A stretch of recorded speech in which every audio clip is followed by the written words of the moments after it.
চাঁপাইনবাবগঞ্জ যে ভোটগুলো কিন্তু হয়েছে।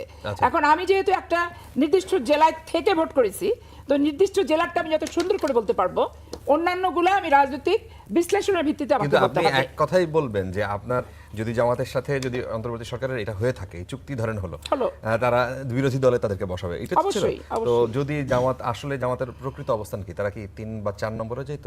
যদি প্রপার ইলেকশন হতো, 4 নম্বরে না যেত, প্রপার ইলেকশন যদি হতো, DC, SP, UNO, OC, Islamic Foundation, এগ্রিকালচারের ডিডি, হাসপাতালের ডাক্তার, প্রিজাইডিং, পুলিং, এই যে সেটআপ করে যে নির্বাচনটা করছে, এই সেটআপ ছাড়া নির্বাচন যদি হতো, তাহলে আমি একবার স্পষ্ট করে বলতে পারি যে চাঁপাইনবাবগঞ্জ, গোদাগাড়ি, এই সমস্ত জায়গায় অ্যাটলিস্ট জামাত ইসলাম সেকেন্ড পজিশন যেটা সেটাই থাকতো, ভোট বাড়তো।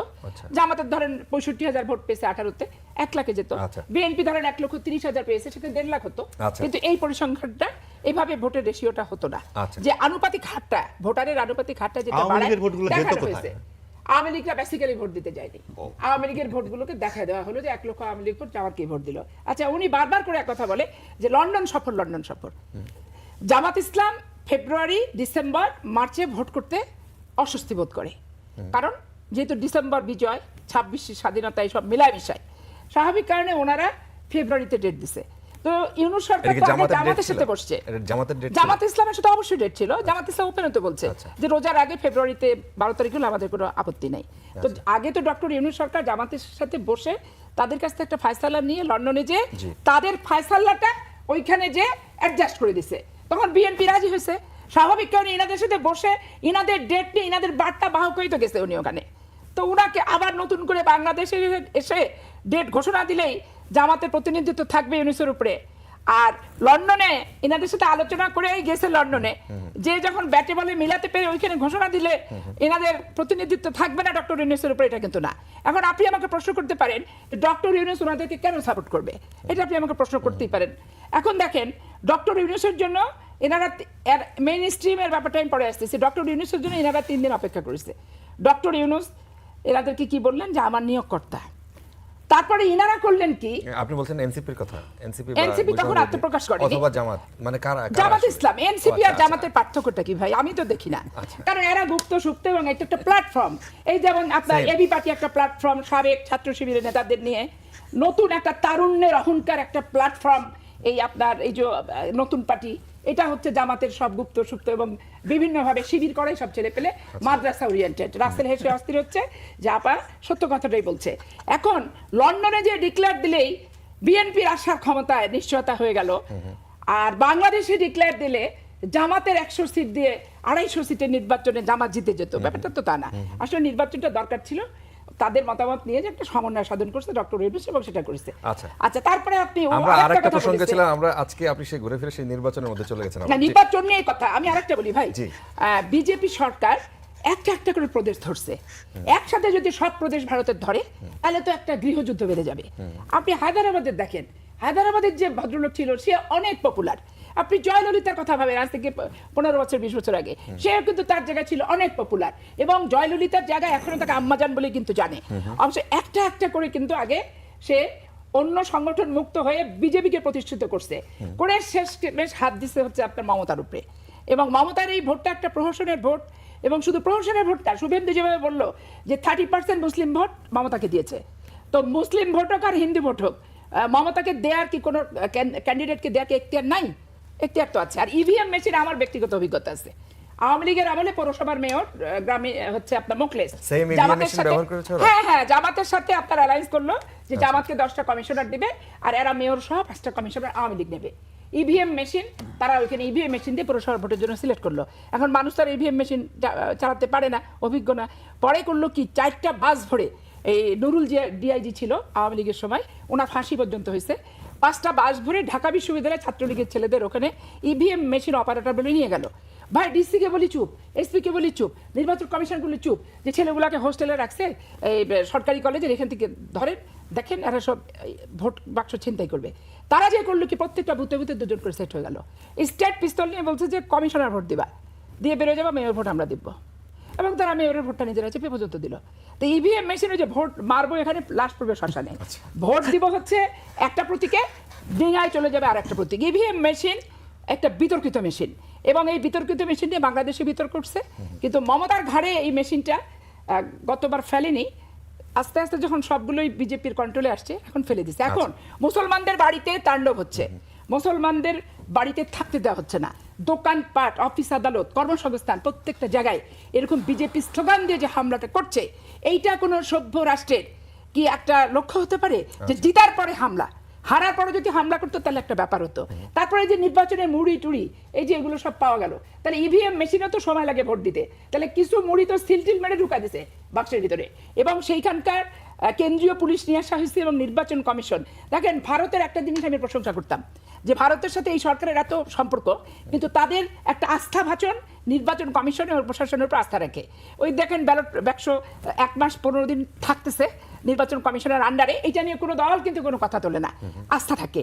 এই আস্থার জায়গাটা যে দৃষ্টান্ত ছিল ভারতে, যে তাদের জায়গা তারা নিরপেক্ষ নির্বাচন করে, অন্যের নিরপেক্ষ নির্বাচনের ক্ষেত্রে মাথা পড়ে, কিন্তু আজকে সেই আস্থার জায়গাটা ভারত সরকার, কেন্দ্রীয় সরকার নিজে কিন্তু নষ্ট করলো। এবং এটা একটা অনাস্থার জায়গা এখানে তৈরি হলো। কি হামলা হয়েছে, মেনশনেবল কি হয়েছে, ভয়ঙ্কর অবস্থা হওয়ার কথা। এই যে মাত্র তৃণমূল 15 বছর ক্ষমতা ছিল, ক্ষমতাচ্যুত হওয়ার পরে এখনো নতুন সরকার শপথও নেয়নি, এখনো মমতা হচ্ছে, আজকে মনে হয় মমতাকে রাজ্যপাল করেছে, তার আগ পর্যন্ত মমতাই মুখ্যমন্ত্রী। এভাবে যেভাবে হামলা হয়েছে, বুলডোজারের কথা বলুন আপনি, যেভাবে হামলা হয়েছে এভাবে কি বাংলাদেশে হয়েছে? তাহলে ধর্মান্তরটা কোথায়? তারপরে দেখেন আরেকটা বিষয় আসি, সেটা হচ্ছে মাহবুবা আরেকটা কথা বলেন যে জামাতের 7-8% ভোট কিভাবে 30% চলে গেল। আপনি 7-8% কখন ছিল? 2001-এ ছিল, কিন্তু 2001-এর পরবর্তীতে কি দেখেছেন আপনি? এত বছরে কি ব্যবধান হয় না? বিজেপির 2008-9 বিএনপির কত পার্সেন্ট ভোট ছিল? কত পার্সেন্ট বিএনপির তো হচ্ছে আপনার 25% ভোট ছিল, 27% ভোট ছিল। যে 27% 25% ভোট এখন 50 সর্বশেষ আপনি 2018 সালে 33% ভোট ছিল। না, আমি ওইটাই বললাম, তার মানে আপনি 7% 8% এর ভোট, 7% 8% এর ভোট, এটা কখনো 40% হতে পারবে না, 30% হতে পারবে না, এটা ভুল কথা। আপনি বিজেপির এতদিন পর্যন্ত বিজেপির পার্সেন্টেজ ছিল হচ্ছে মাত্র 13 থেকে 14%, সেই বিজেপি এবার কত পার্সেন্ট ভোট পেয়েছে? তো তার মানে 15 বছর পরে তারা কত পার্সেন্ট ভোট পেয়েছে? তার মানে আপনি যে শুধুমাত্র একটা পার্সেন্টেজ আগে কি ছিল এটা নিয়ে যদি ইকুয়েশন করতে যান তাহলে অনেক তর্ক করা যাবে। আসলে আপনি বহু দেশে পাবেন যারা 1% 2% ছিল না, আপনি নেপালে কি দিয়েছে, তার ক্ষমতা চলে আসছে, কত পার্সেন্ট ভোট ছিল? জামাতের ভোট কত পার্সেন্ট ভোট ছিল? তার মানে এই যে ভোট বাড়বে, এটা শুধু আপনি নিজের করে চিন্তা করবেন যে না ভোট বাড়তে পারবে না, 30% হতে পারবে না। বিএনপির যদি 40% হয়, বিএনপি তো এবারে 52% ভোট পেয়েছে, তাহলে 12% কিভাবে পারলো? তারপর আপা বললো যে আওয়ামী লীগের ভোট, আওয়ামী লীগ ভোট দেন। আপনি দেখেছেন আওয়ামী লীগের শেখ হাসিনা নিজের বক্তব্য আমরা শুনেছি, সোশ্যাল মিডিয়া আসে, শেখ হাসিনা বলেছে নির্বাচন আগে বিএনপি আমাদের পা ধরেছে, আমাদের নেতাকর্মীদের, পরে নির্বাচনের পর আমাদের সাথে পল্টি নিয়েছে। এবং কি তার এটা কি সত্য কি মিথ্যা সেটা আমরা প্রমাণ দেখেছি, বিভিন্ন জায়গায় আওয়ামী লীগের অফিস খুলে দেওয়া হয়েছে। আপনি যেদিন নির্বাচিত হয়েছে ওই দিনই অফিস খুলে দিয়েছে বিভিন্ন জায়গায়, আমরা দেখেছি। তার মানে আপনার এই যে একটা কমিটমেন্ট ছিল বা আওয়ামী লীগের ভোট যে বিএনপি পেয়েছে এটা অস্বীকার করলে তো এখন কোনো সুযোগ নেই। তারপরে দেখেন এখানে আমি এই আপার অনেকক্ষণ কথা শুনছিলাম, আপার সাথে আমি অনেকদিন পরে আজকে টক শোতে আসি। আপা কিন্তু সবচেয়ে ত্যাগী, বিএনপির সবচেয়ে ত্যাগী একজন নেত্রী, উনি সংগ্রাম করে 17-18 বছর। হ্যাঁ, কিন্তু আপনি এই যে আপার আজকে যে ভাষ্য, আমি যে চোখ বন্ধ করি, আমি মাঝখানে যখন কথা বলতে আমি চোখ বন্ধ করছিলাম, আমার কাছে মনে হচ্ছে যে জাতীয় পার্টির কোনো এমপি বক্তব্য দিচ্ছে, জাতীয় পার্টিকে এভাবে ডিফেন্ড করছে, আবার কখনো মনে হচ্ছে যে আওয়ামী লীগের কোনো নেত্রী বক্তব্য দিচ্ছে। তার মানে কি আপনি এখন হয়তো বলছেন যে জাতীয় পার্টিকে ভোট করতে পারেন, জাতীয় পার্টি 17-18 বছর কিভাবে ভোট করেছে? জাতীয় পার্টির কথা এখন বলছে, জাতীয় পার্টি 17-18 বছর যে স্টাইলে ভোট করেছে, এবার সেই স্টাইলে ভোট করেছে। 17-18 বছর তো জনগণের ভোট ওরা চায় নাই, জনগণের ভোট নিয়ে ওনারা ভোটার হননি, ওনাদেরকে যতটুকু দেওয়া হয়েছে ওনারা ততটুকু নিয়েছেন। ওনারা যদি এর আগে যতটুকু পেয়েছেন ততটুকু নিয়েছেন, এখন আমাদের নিয়ে এত আমাদের এই কি? এখন যদি জাতীয় পার্টি নিয়ে আমরা ভালোবাসা দেখাই, কদিন পরে দেখবেন সেম আওয়ামী লীগ নিয়ে আবার ভালোবাসা দেখাবে, আওয়ামী লীগকে কেন ভোট করতে দেওয়া হয় দেখাবে না। এই তো মানে ভাষ্যগুলো শেখ মুজিবের পক্ষে ওনারা মিছিল করছে, এটা তো পার্লামেন্টই বলছে। আচ্ছা আচ্ছা আচ্ছা একটু কথা বলতে জি জি আমি একটু শাপলা চত্বরটাকে একটু শেষ করে দিই আমি একটু, আর আমি তার সুযোগ হয়তো পাবো না। আমি দেখেন শাপলা চত্বরের বিষয়, আমি শাপলা চত্বরে যখন হামলা হয়েছিল তখন আমি ছিলাম, আমি তখন ঢাকা বিশ্ববিদ্যালয়ের ছাত্র, আমরা একসাথে আমরা এতে তখন আমি মেসে থাকতাম, আমরা সেখানে গিয়েছিলাম। আমার পাশে গুলি খেয়ে মাঝে ছাত্র নিহত হয়ে শহীদ হয়েছে আমি দেখেছি। তো শাপলা চত্বরে আপনি দেখেছেন আদিলুর রহমান, আওয়ামী লীগ আমলে আওয়ামী লীগের এগেইনস্টে কথা বলা খুব কঠিন কাজ ছিল। আদিলুর রহমান সাহেব অধিকারের যিনি, উনি কিন্তু 68 জনের একটা তালিকা দিয়েছিলেন। এখন কথা হচ্ছে আপনি যদি বলেন না এটা তখন এই জন্য ওনাকে জেলে যেতে হয়েছে, এই সত্য তালিকার জন্য জেলে যেতে হয়েছে। এবার আমাদের গভর্নমেন্ট এবং অন্তর্বর্তীকালীন সরকার তদন্ত করে প্রত্যেকটা পরিবার ধরে কোন কোন পরিবার এই ডিটেলস আমি তালিকা দেখেছি নিজে, আইসিটি যে তালিকা দিয়েছে 57 জনের তালিকা দিয়েছে। আমি নিজে তালিকা দেখি যে তালিকার ঠিকানা, বাবার নাম, everything, each and everything mention in this. কাগজ কলম পরিশোধ করবেন না, হ্যাঁ, তাহলে আবার 8 বছর খালেদা জিয়ার যে লোকে তৈরি কাগজ হয়ে যায়। কলম এই বিশ্বাস করবেন না, মানে আপনার পক্ষে আসলে যেটা নিবেন, অন্য পক্ষে আসলে যেটা নিবেন না, সেটা ঠিক না। এখানে অনেক নির্যাতনের শিকার হয়েছে আমি যেটা বলছিলাম, শাপলা চত্বরে। ভাই হিন্দুদের প্রসঙ্গে তো আপনি বললেন যে কুসুমের মতো আছে। 25শে ডিসেম্বর সিদ্ধাপ মিলনায়তনে মহানগর সার্বজনীন পূজা কমিটি এই নির্বাচনের আগে তাদের অবস্থা জানাচ্ছে। সেখানে তারা বলছে যে অভ্যুত্থানের আগে তাদের অনেক প্রত্যাশা ছিল, তারাও গণ অভ্যুত্থানে সামিল হয়েছে সকলের সাথে। অভ্যুত্থানের পর তাদের কি অবস্থা হয়েছে? ধর্মীয় জাতিগত সংখ্যালঘুরা আক্রান্ত হয়েছে, বাড়িঘরে লুটপাটের পর অগ্নিসংযোগ করা হয়েছে, মন্দির ও ধর্মীয় প্রতিষ্ঠান আক্রান্ত হয়েছে, ব্যবসা প্রতিষ্ঠানে হামলা ও লুটপাট হয়েছে, জায়গা জমি জবরদখল হয়েছে, ধর্ম অবমাননার কথিত অভিযোগে হামলার ব্যাপকতা ও হিংস্রতা বেড়েছে। মানবাধিকার সংগঠন human rights Congress for Bangladesh minorities গত 1 ডিসেম্বর সংবাদ সম্মেলনে জানিয়েছে 25 সালের জানুয়ারি থেকে নভেম্বর পর্যন্ত এই 11 মাসে কেবলমাত্র ধর্ম অবমাননার 73টি ঘটনার শিকার হয়েছে সংখ্যালঘু সম্প্রদায়ের মানুষ। লাগামহীন মামলা ও গ্রেফতার হয়েছে ভিত্তিহীন অভিযোগে। এখন চাঁদাবাজি সহ অতীতের সমস্ত হিসাব পাল্টে দিয়েছে। এখন এই নিউজে কি বলা হয়েছে, কারা করেছে এগুলো? আমি একটু বলি, আমি বলতেছি, শেষ করতে দেন।